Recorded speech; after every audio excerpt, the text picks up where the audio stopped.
A young man went over to another Jew at a wedding. He said, "You remember me?" He said, "I don't remember you. Who are you?" He introduces himself. He says, "You were my student. Third grade. You were my student." "Yeah? Wow, I haven't seen you in so many years. How is your life? What are you involved in?" He says, "I'm a teacher." He says, "Wow, just like me. What inspired you to become a teacher?" "What inspired me to become a teacher was you." He said, "How did I inspire you to become a teacher?" "I saw what an impact you had on me. I realized what an impact I can have on children. I decided to go into education." He said, "What type of impact did I have on you?"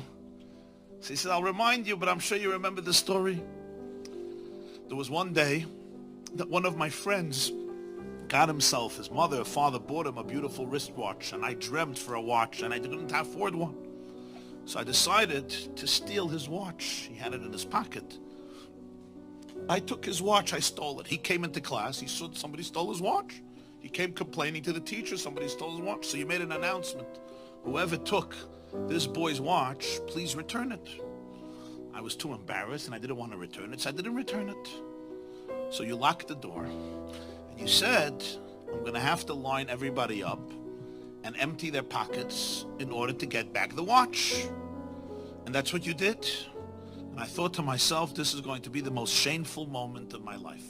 And then you said, all boys line up at the wall, but I want everybody to have their eyes closed. Everybody's eyes must be closed.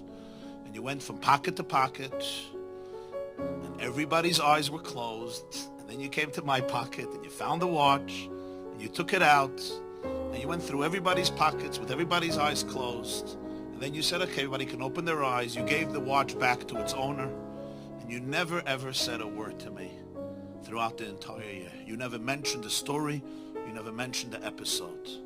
And when I thought to myself how you saved my dignity that day, instead of being stereotyped as a ganev, as a thief, as a shakran, as a liar, as a no-goodnik, as a despicable child, you really saved my soul. You saved my dignity. And you never mentioned a word, not only to anybody else, not only to the owner, but even to me. It happened, it's over. I understood the message. And when I looked at that, I saw it. I said, wow, this is what a teacher is. This is what a real educator is. This is what I want to do with my life. And therefore I went into education. The teacher is listening to him and he says, wow, that's amazing. That's really amazing. But he says, but Rabbi, you don't remember the story? Like when you see me and you hear my name, I'm sure you remember the story that I stole the watch and what you did, and you didn't want to embarrass me, seeing everybody's eyes closed.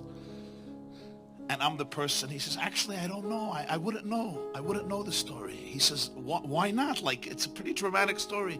He says, because I also closed my eyes.